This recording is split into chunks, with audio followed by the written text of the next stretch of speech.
Hello folks, this is Sula speaking. You're listening to another video for Teamfight Tactics. This is taken from a double up game. Alongside me is JDP El Grillo, who has of course been in quite a few of these double up games with me. And this is going to be a game that plays into an awful lot of 3-star units. This is like the 3-star fest. And not even specifically for our teams, but just for teams across the board. We have played enough double up games by now that we're starting to hit other teams that really know what they're doing and are able to put together some pretty strong boards. So this was a really fun double up game because we were able to communicate together quite well, and I'll go over a little bit about what we were talking about over the course of this game. But also we really had to work together to overcome some other boards that we thought were quite strong throughout this match. So hang in there. It should be an entertaining cast. This was one of the more entertaining double up games that we did. All right, well, this is taken from the first full patch on Teamfight Tactics set 7.5. There was the release version, and then there was a B patch because there's always a B patch, and then there was this version of the game. This was played on the first day that patch came out, by the way, so people definitely still testing different strategies, still trying to figure things out. This new patch has basically turned into a mages meta. Mages are strong, Lagoon is strong, other comps are still playable. For instance, Zaya, still very much playable. And you can also go into stuff like Mirage with Deja, but the meta is now kind of being shaped by Lagoon units and also mages. It's kind of interesting because I have a pretty decent mages opener here. I actually have Talia, and then I have 2 rods, and then I have a tier. So I was like, well, I need to play some kind of spellcasting setup here, some kind of AP-based setup. And I was like, all right, I'm just going to go ahead and make a death cap. Normally, I would not make a death cap, but because I already have double rods, I'm going to go ahead and go in that direction. I was actually thinking of potentially looking to play into Lagoon myself here, but then Grillo decided that he had a really good Lagoon opener, and so he is going to look to play into Lagoon. And then that means I do not really want to go too heavily into Lagoon because we don't want to be playing the same comp. Out of these different options here, I was like, is it Sunfire board? I guess it's Sunfire board. I didn't really love any of those options, but I figured that was probably the best. I didn't want to reroll my augment right here at the start. So Grillo is going to go ahead and take the Lagoon. He gets a Lagoon emblem, so that's going to confirm that he is going to go Lagoon long term. And I said, all right, well, it looks like the Mirage variation is Warlord's Honor. Why don't I look to play into Mirage? Because these items that I have here can potentially be used for Deja. And then we'll look to play 1 Lagoon board and 1 Mirage board. And that's, in the end, what we're going to do.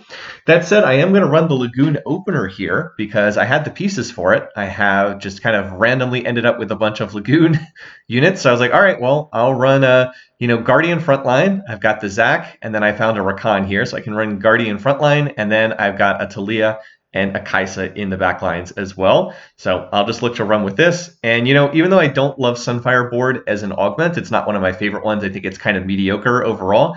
It is actually pretty good here at the early game where people don't really have much in the way of items, and the fights tend to be kind of slow and get dragged out. The heal burn that slowly chips down their health actually is pretty good for the very, very start of the game. So I will take what benefit I can get from there, and we will see what happens. This is like this world's slowest slap fight here, but in the end, I do narrowly manage to win that, which is a bit of a surprise because my board's all 1-star units. I don't really have that much off the bat here. All right, so I am going to be looking to play into Mirage for this game. So we should just mention that the Mirage variant in this game is Warlord's Honor. So this is from set 4 of Teamfight Tactics, one of my favorite sets. And what it gives is it provides additional health and additional ability power to Mirage units. Now, I have no Mirage units on the board right now, so it's not doing anything for me, but keep that in mind for later on. The big thing that the Warlords version of Mirage does is it has a stacking benefit. That is, you get a certain amount of health and a certain amount of ability power with each rank in the trait, and then that increases if you keep winning rounds with those units on the board. It stacks up to 5 times, and the benefit goes up by 10% with each stack. So you can get up to 50% higher than the starting benefit, but you have to actually win rounds with your units on the board. By the way, look at how close this fighting Grillo comes in at the last second. Grillo's board is quite a bit stronger than my board right now, since I still have no 2 stars. and he's going to come in and rescue an otherwise lost fight for me. So major props there. Definitely going to be helpful. And again, I'm just still kind of chilling here with my board of total garbage and not really expecting to win any of these fights. But because the fights have been so long, I actually have gotten a decent number of Lagoon stacks. I'm actually outpacing Grillo in Lagoon stacks because his Lagoon units don't really cast that much. He has, a Malphite who basically never casts, and I can't see what else he has, but he's not really casting a lot in these fights. I think his first fight didn't last nearly as long as my fight either. Whereas I've got the Kaisa, who has low mana cost. Kaisa's mana cost is only 40, and the Talia, whose mana cost is only 60. So they're actually casting reasonably quickly here. Now, again, this is just an early game transition. I am not planning on playing Lagoon long term, but it's not bad. It's certainly not something bad to run as an early game transition. I would love to run this up until I get to 80 Lagoon stacks, because at 80 Lagoon stacks, you get the first item component. So it's a little bit like in the first half of the set, in set 7, how you would sometimes be running the Namzi with the trainer trait, even though it was pretty bad in terms of board strength, just because it would stack up for later. You can run Lagoon just long enough to get the economic benefits and then look to transition out of it later on. So here there's a tier. If I was going to be looking to play into Lagoon trait, I would happily take that, because that would just give me 2 tiers for a blue buff, and then I could put that on Soam later. Problem is, again, Grillo is going to be playing into Lagoon, and we don't want to both be playing Soam long term. So I was like, all right, well, if I'm going to be playing into Deja eventually, I'm going to need some bows, because Deja needs attack speed. So I will just look to just take this bow. And then I decide, there's a Seraphine in my shop. Well, that's definitely better than some of the stuff I'm playing. So I was like, all right. I'm also going to take the gold drop from Grillo here. That was very fast. We didn't really have to talk it over very much. So I was like, all right, I'm going to put in the Seraphine. And then I can also look to change over to Kaisa as my item holder. I'm eventually going to sell the Talia and then put in Kaisa along with the Lee Sin, because that'll make Dragonmancer. And then Kaisa can take these items that are on Talia. And there we go. So that's the transition there. I'm also going to get the Dragonmancer's Blessing. So we'll make sure to put that on Kaisa. So this is certainly not a particularly strong board. It's all 1-star units, but I actually do have a decent number of traits in play. 3 Lagoon, 2 Dragonmancer, 2 Mystic, 2 Guardian. It's actually a decent number of traits. It's just not a board that has any 2-star units whatsoever. Still, I think this is a good example of playing what you hit. I didn't even find Lee Sin in the store. He was just taken off carousel. But you know what? He can hold the bow for right now. And, he gives me Dragonmancer, and he's probably better than putting in a 1-star set or something for Dragonmancer. So I'll take it for the time being. And it's like, oh, here comes somebody else. No, I was going to win this round, and now their partner came in. But, oh, okay. Well, that actually isn't that much. This is actually kind of good. It lets me farm up additional Lagoon stacks by dragging out the combat slightly longer. So, all right, that worked. I think I got 2 extra Lagoon stacks there. And you don't get a ton of gold early on from Lagoon trait, but it is noticeable. I think I got 2 1-cost champions, and then that fight there gave me a pair of it gave me 2 gold just dropping. So it does actually add up. You get 2 gold here, 2 gold there. It actually does accelerate your economy in kind of a noticeable way. I'd actually be up close to 30 gold right now, except that I've actually paid a decent amount for units that I want to put on my board. I have 6 gold on the Zac right now on my board, 3 gold on the Seraphine, 3 gold on the Rakan. So I would be right up around 30 gold otherwise. But this is a good place to be. Hitting 2-star Zac is definitely nice. It's going to give me some more frontline. And I have a Sejuani on my bench ready to go in when I hit level 6 as I slowly build towards a Mirage comp later on down the road.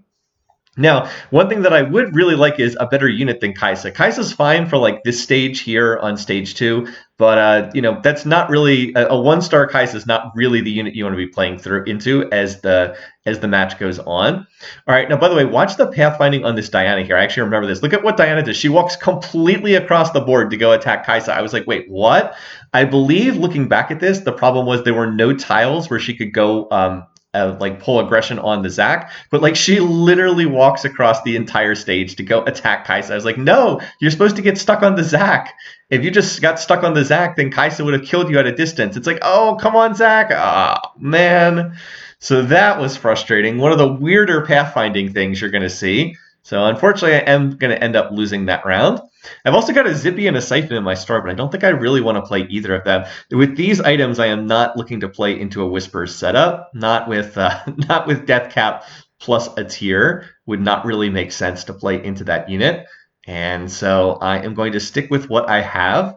I have not really featured Zippy much in this set so far. I have a PvE video of Zippy 3-star, but Zippy got nerfed before he went from the PvE to live. I'm sure at some point they'll buff his numbers again, but he's in a pretty weak state right now, so not really worth playing. All right, so here I'm going to get some more items. Now there is another tier here, which again would be awesome if I were trying to play into Soam, but I am not trying to play into Soam because Grillo is playing Soam, or going to play Soam. So there's no point in me trying to make a blue buff. It would actually make my board a lot stronger to make the blue buff here, but there's really no way to use a blue buff on in a Mirage board later on. Like, no, I guess Yasuo could. Actually, you know what? Yasuo could use it later on. I should have maybe made that and then just put it on Yasuo later. Oh well, that's food for thought for later. So instead, I opt to make the static shiv because I've got this extra tier. I had basically had the 2 tiers, so I kind of had an extra tier.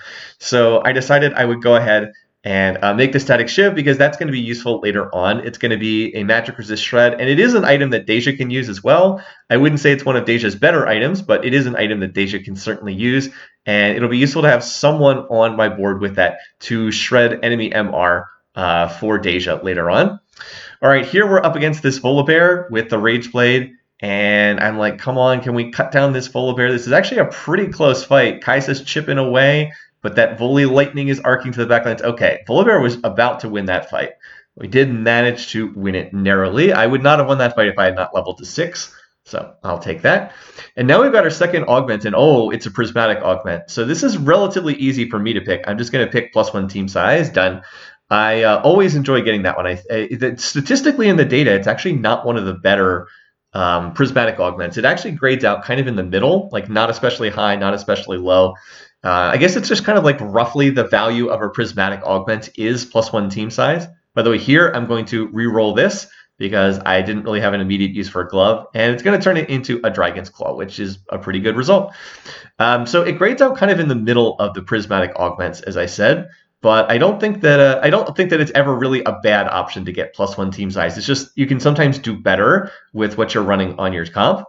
So that'll let me play an extra unit, and then the question is, what are other people running here? So I really should probably look at what other people are playing. This person is running +1 warrior, so they're going to be running a 4 warrior board here. I'm not sure how good that is long term, but it is something that they ended up taking. Grillo has taken golden ticket, so he's got the chance to get the shop refreshes. So I believe that's anytime your shop is refreshed, you have 50% odds to get a free shop refresh. And that actually is going to end up playing into our strategy in this game because it's going to make it easier for us to go for certain 3-star units. At the moment, we're still just holding units. Neither of us have anything that we're specifically looking to send to one another. Grillo is looking out for Mirage units. I told him to keep an eye out for Nunus because if I'm going to play into Mirage long-term, 3-star Nunu is a unit that I want to look to try to go after. By the way, look at all these Zacs. I could go for Zac 3-star, but remember, Lagoon is my transition comp. It is not my endgame comp because I do not want to play into Lagoon with Grillo also playing into Lagoon. Although he's running like Astral plus Lagoon for right now. There's also a person running straight Astral comp. They already have several Astral 3-star units over there. Part of the reason why we're going to see an awful lot of 3-star units in this game. So for right now, I'm going to stack the Nunus. And I have Grillo keeping an eye out for more Nunus, and he's also going to keep an eye out, of course, for like Deja and Yasuo, who are like the other key units. Similarly, I will keep an eye out for Soam, and I guess that's probably the main one. But we'll have to figure out what he's like getting closer to 3-starring. Since he's got the golden ticket, he's going to get those shot refreshes, and that'll lead him in the direction of what he's maybe looking to 3-star. So for the moment, I'm just still playing kind of this random board right here. I think what I have is decent. The biggest weakness is I'm kind of lacking in damage. I still have a 1-star Kai'Sa that's kind of carrying the damage load. But I have gotten to 80 stacks of Lagoon, so I'm going to get +1 item component. And I'm actually at 80 out of 90. So I was like, where is my component? I was actually hoping to see what it was before we went to this carousel. So like, there it is. You just saw it on my board right there. There it is, that question mark. So there's going to be an item in there, but I can't see what it is, unfortunately. So I was like, that's a little bit disappointing. I wish I knew what the heck that item was. Anyway, we are actually in first place in health right now, but if you look at the lobby, this is a pretty close lobby. It's very common in these double-up games that there's like one team that's win streaking really hard, and then there's like one team that's very weak out of all the different options. But in this lobby, everyone's actually pretty closely bunched together, and that's because everybody's fielding like real teams. We don't have one team that's just like getting annihilated by everybody else, which is, again, very common in double up mode. It's actually pretty tightly contested in this lobby. So out of the options that were there, I opt to take the Nunu with a cloak because that will make 2-star Nunu and put a defensive item on him, which I don't think is the worst option here. Remember, the Mirage trait in this game is Warlord's Honor. So Warlord, that gives additional health and additional ability power. This is one of the Mirages that's really good on Nunu. Some of the Mirages are not that amazing, like Duelist Dexterity, which is one of the more popular ones. Not that great on Nunu. Stacking attack speed, not really all that useful on him.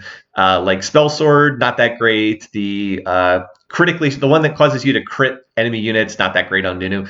But this one actually is good on Nunu because Nunu scales off of ability power. It means that he does much more damage with his bite, and of course this trait gives additional ability power. And the other thing it also gives is health. And when Nunu has more health than his target, he deals true damage. So it's a really good Mirage trait for him, and I should be looking to focus on itemizing him perhaps a bit more as well. This fight I was going to win, but then their partner came in, so it was kind of sad. It happens sometimes, but I was still a little bit disappointed. I was about to wrap that one up.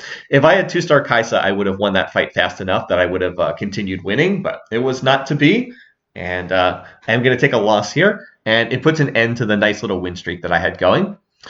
I have found a Soam so far, so I'm going to hold that for Grillo. Again, he would like to play into that. And we were planning on sending the Soam at the start of stage 4, but Grillo is actually going to find another Soam himself, and it doesn't make any sense to send him a Soam because if he has one and I have one, we don't gain anything by sending it. So I'm just going to stash this on the bench for the time being and see if maybe I can look to send him a 2-star version down the road. Or if he gets like 2 out of 3, then maybe I could send him. And then I could send him this one to get the 2-star version of the unit. Anyway, this fight's going better. This person's board actually does not look all that strong. They're just playing kind of like a lot of random dragons. That said, it is taking an awful while to kill them, but that's not the worst thing because it does mean I'm farming up additional Lagoon stacks while that's going on. So like these very long, slow, drawn-out fights are not actually that bad to have happen. And now Grillo's coming over as well, which is taking forever to kill the Idis with the Bramble Vest. But yeah, I actually managed to get some more Lagoon stacks there. So I get the boot. You always get the boot at 100 stacks. It's one of the ones that doesn't actually give you anything. So again, I've mentioned this in a couple of previous videos, but Lagoon is not random. What you get from the Lagoon seashell is prefixed ahead of time. So you always get things at set intervals. So like at 100 stacks, you will always get that boot popping out, which does nothing.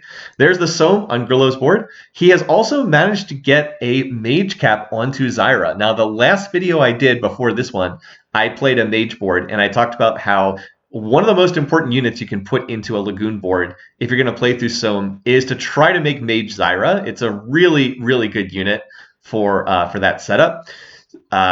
And so Grillo has managed to do that. Now he's going to be able to play the Mage Zyra, which is going to help his comp quite a bit. All right, so here I'm looking to put in other units. I finally found another Lee Sin in the store, so that allowed me to sell Lee Sin and move that Static Shiv over to Kaisa. Kaisa is definitely a much better user of the Static Shiv than the Lee Sin, and so now I'm just going to hold here, and I'm going to try to go level 8, again, probably at the standard timing, which is after stage 4 carousel, and then look to see if I can put my transition out of the Lagoon at that point, and then try to put my actual board together. That is going into Mirage. This person's playing through the Volibear, so the question is, can we actually kill this Volibear? I managed to get the Lee Sin kick over there. Unfortunately, the Volibear is starting to ramp up, and it looks like they're printing additional money with that Gambler's Blade. So it's like, can we take down this Voli? I mean, we got an awful lot of units.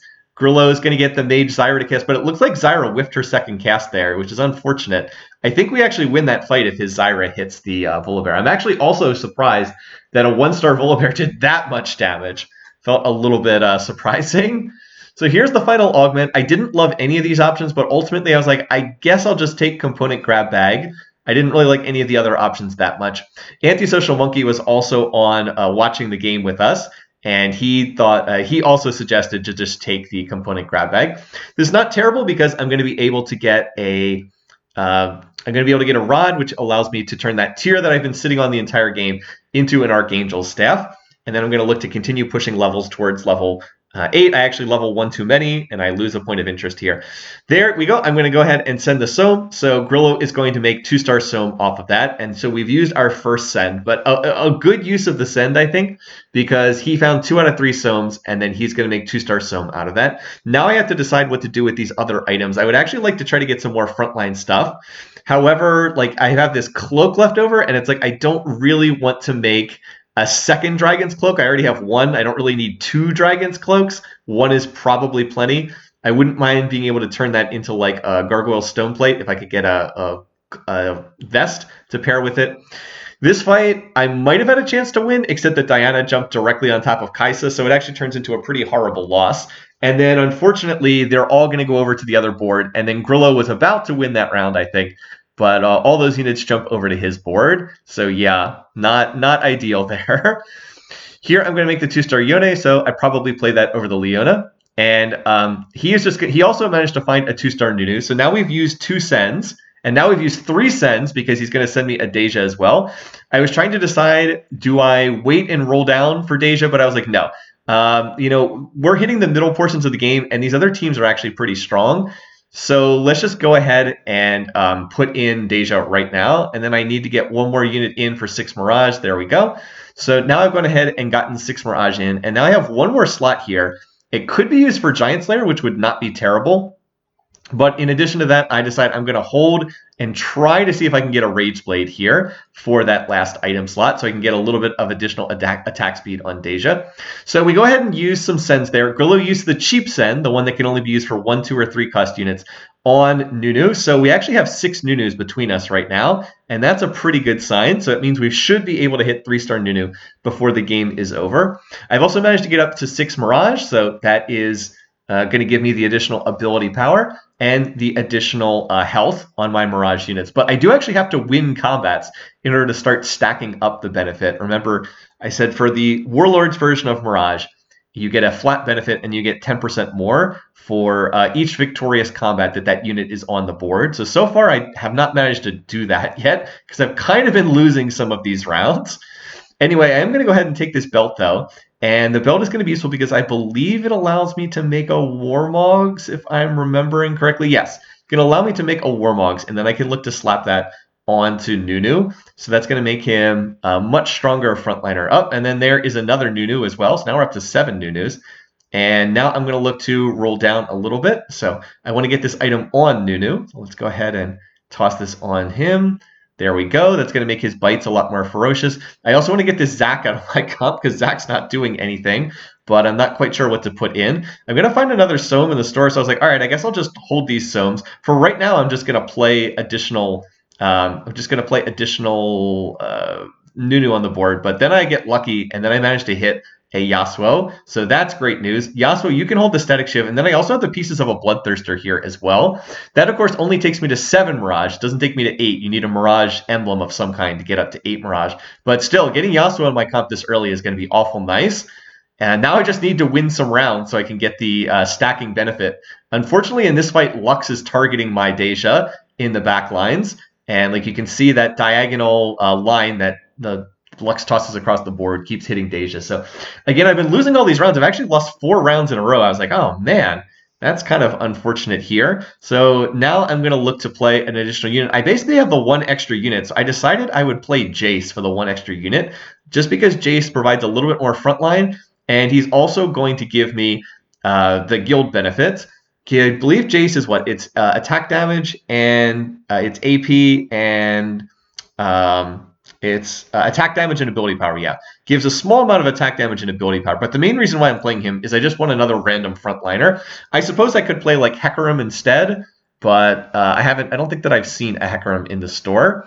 So my board has lost all these rounds in a row, but I do feel like it's getting there. Do feel like I'm getting closer, all the way up to, 8 Nunus now?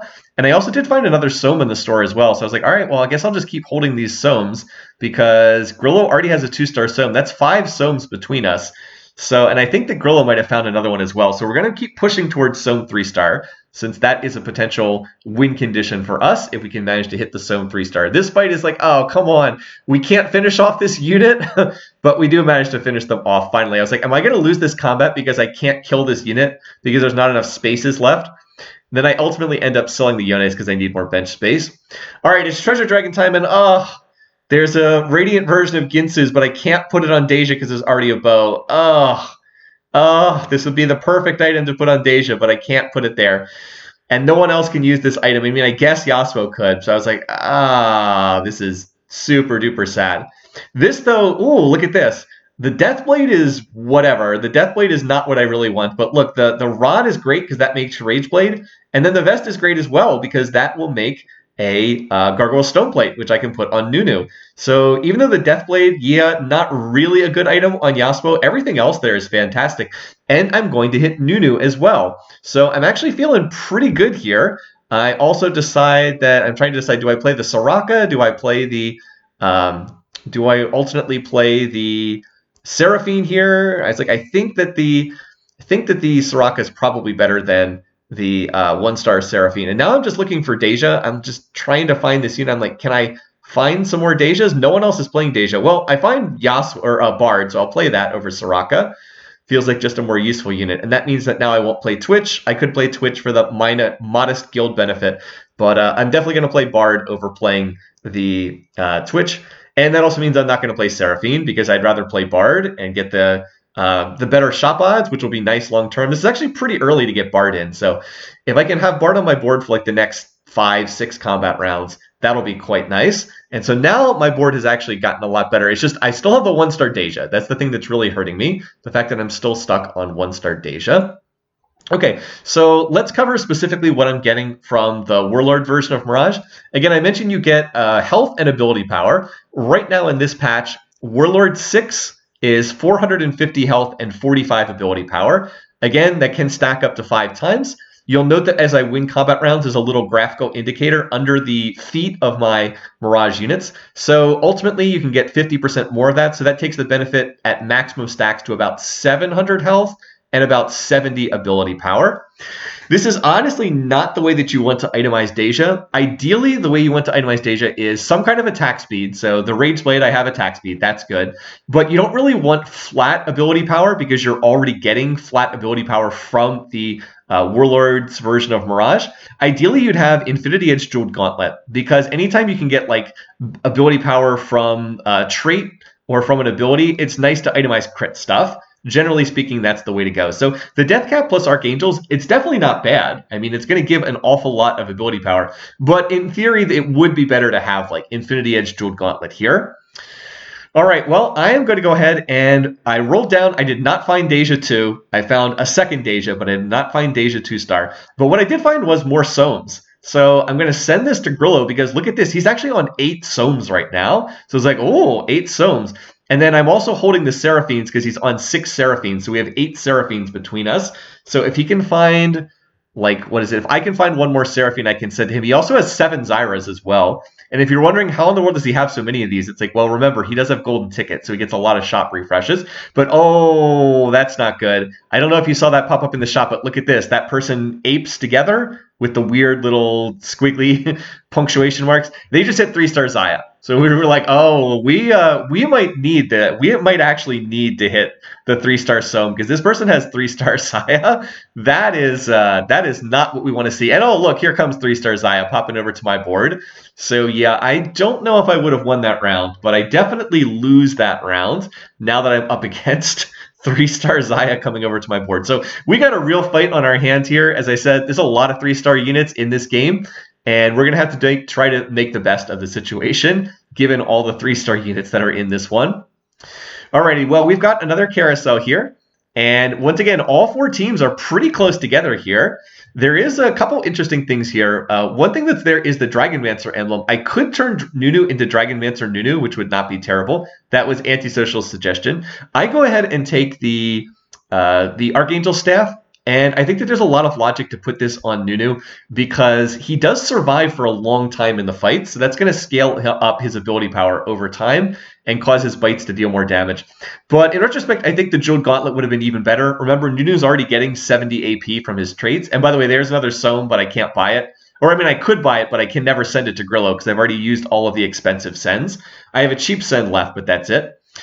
He is going to send me a Yasuo, so he has now used both of the expensive. He's actually used all of his sends. He sent me a Deja, so I could get Deja in. He sent me a Yasuo for Yasuo 2-star, and he sent me a 2-star Nunu. So he has used up all of his sends so far, but I do think that they were all used very effectively. If he had not sent me the 1-star Deja, my board would have just fallen off a cliff without having that unit to play through. It was really helpful even to just get the 1-star version in, because I was playing through a 1-star Kaisa prior to that. By the way, look at this. We're going to freeze the 3-star Xayah with Bard Ultimate Butt. I mean, that's not only going to do so much, unfortunately. So we hit we hit that team that's win streaking, and we're going to lose again. Really struggling to deal with the 3-star Xayah right now. But anyway, he used the first send to send me Deja, which I really needed. The second send was used for Nunu, and that helped me make 3-star Nunu. And then the last version is going to be was used to make 2-star Yasuo. And then I used my cheap send, my final send, to get him 3-star Seraphine. So we're completely out of sends, but we used them to make 3-star Nunu, 2-star Yasuo, 2-star, what is it? We used them to make, well, we haven't quite made 3-star Soam yet, but we're very, very close. We used it to presumably make 3-star Soam once we can find one more, and then also to make the 3-star Seraphine. Plus, Grillo also hit 3-star Zyra as well. So he has 3-star Zyra, 3-star Seraphine, and he's one off of 3-star Soam. So again, this is a double up game. This is what you want to see in double up. Everybody scaling up, everybody making these boards that are really strong. I'm up against a 3-star Rengar here who is deleting poor Deja in the backlines. Poor Deja still only 1-star, but Nunu's running around. Nunu's eating people, and now Nunu is like a real threat in his own right too. And now it's not just Deja, it's like Deja plus Yasuo plus Nunu. So now I have like a 3-threat comp right now, which is what you're looking for in the end game. You don't really want to be a 1-threat comp, ideally. Now I can look to probably just go to level 9 because I've kind of hit all my stuff. Then Grillo, speaking of hitting, he hits the 3-star Soam. So aha, there we go. And look at the items he has on Soam as well. He has Blue Buff, Infinity Edge, Jeweled Gauntlet. Ooh, that's really, really nasty.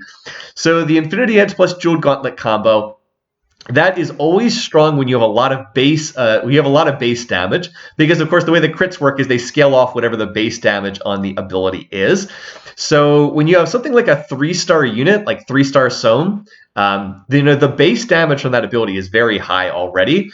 I looked at this when I did my last video because I made a 3-star Soam in my last video. There's yet another Soam in the store. I'm like, can I find one more Deja? Can I get one more Deja, please?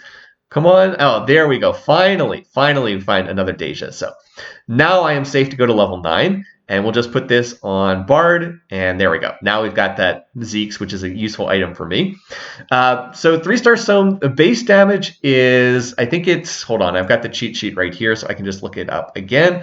Base damage of 3-star Soam is 600 on the tidal waves that he shoots out, and then the explosion is 1500. So that's getting amplified by Jeweled Gauntlet plus Infinity Edge. So it's doing like, what, double or triple that? I think it's about triple that after it gets fed through all the various modifiers. So yeah, Grillo is just going to be popping people like crazy. He actually said it was bad that he now had a Zephyr on his board because the Zephyr was taking a unit out of the fight and then causing that unit to survive longer. And then it took longer for him to come over and then reinforce my board. Anyway, here we're going to get the last couple item drops. I am going to take the Zerat Portal because I need more frontline. That's my biggest weakness right now. And 2 teams got knocked out of the game simultaneously. So now it is going to be up to me and Grillo against this team that's win streaking. One of them has 3-star Xayah, and the other is playing like a comp with 4 dragons in it. That said, Grillo just hit 3-star Sylas. So he has 3-star Zyra, 3-star Seraphine, 3-star Sylas, and 3-star Soam in a mage's comp. Yeah, his board is pretty good right now. Golden Ticket doing some work. I don't know which of these 2 teams I'm going to be up against, so I'm not really sure how best to position for this fight. It looks as though I have drawn 3-star Xayah for this round, so I was like, oh boy. 3-star Xayah, can I maybe survive long enough for Grillo to come in and help save me in this fight? We're going to be able to punch through the front line pretty quickly. And then look at Nunu. He's going to run back there. Nunu! Oh my goodness. Can he get the Xayah? Yump. So he actually manages to run in the back lane and eat the Xayah. The Xayah does 22,000 damage, but we're actually able to win that fight. And of course, Grillo's going to win his fight. So, oh, hello. looks like our boards have started to get a little bit stronger. So I thought that the way these fights would go is I would just straight up lose, but then hopefully Grillo could win fast enough to come in and reinforce my board. But apparently my board's not that bad either. Apparently I am not as weak as I thought I was in these fights. In that fight, we were just able to, as I said, get through the front line. Shyvana took off and flew into the back lines, and then I think the Nunu was able to like eat his way through the Terra that was up on the front lines. And Bard got an ult that froze the Xayah in place, and then Nunu ran up and ate her. Nunu is doing an awful lot of damage right now. When that Archangels gets stacked up, he gets up to like, I don't know, like 200% ability power, something crazy. Now, for this fight, I knew who I was going to be up against. I know I'm going to be up against the person who's playing 4 dragons. So I tried to position Nunu so he would run into the back lines and try to eat that Alshin. But no, he goes back to the front lines again. I was like, all right, Nunu, maybe you could have like focused a different target, but no. So this is going to be a good Bard ult. And oh, hello, Grillo's coming over to my board pretty quickly. And it turns out we're able to burst down the Alshin before it even gets to cast. So that was a pretty easy victory. And then Yasuo's going to play the little Yasuo animation. So, alrighty, we've knocked him down to 1 HP. The Xayah 3 player definitely has the stronger board. I'm not as concerned about the other player. So now we're feeling really good about this game. They do get first pick on the carousel here, but they do not end up taking the Shroud, which is kind of weird. And looking at what I've got here. Oh, it's a Mirage emblem. Why, I do have a Leona sitting on my bench. So if you're wondering, why did I hold this Leona the entire game? Just holding it in case I would find a Mirage emblem. You never know. It doesn't hurt much. It only costs 1 gold to keep that unit on the bench. So I am, in fact, going to go up to 8 Mirage. And the 8 Warlords benefit is 600 health, 60 ability power. With the 50% bonus, that's 900 health, 90 ability power. So I'll turn Jace into a Mirage unit. That's going to give him a lot more health. I'm rolling to see if I can hit Jace 2-star. Maybe I should have kept Rakan on my board because that would have kept the Mystic trait in. Honestly, I probably should have made Rakan into the Mystic in retrospect, but oh well. It's all right. I did like having Jace for the guild stats. So now I'm going to be up against 3-star Xayah, but I decided that since it looked like this was going to be the last round of the game, I wanted to show Grillo's board with the 3-star Soam at least one time. And yeah, he just is deleting the entire board. So he's just going to wrap up against this very tanky Idas. And then, oh, apparently my board won the mirror match anyway. I thought I would lose that. I thought I was going to lose against the 3-star Xayah, but nope. Actually, my board was strong enough to win too. So we end up getting a clean victory here. Got down to, I think, about 15 health, but then we were able to win streak the last couple rounds. So 3-star Palooza here for the win. If you look at the stat screen here, come on, loading. Look at all these 3-stars. 3-star Nunu, 4 3-stars on Grillo's board, the 3-star Xayah. The team that came in last place had 3-star Diana, Olaf, and Rengar, and they came in last. Jesus. Well, anyway, thanks for watching. Hope you enjoyed this. Take care, folks.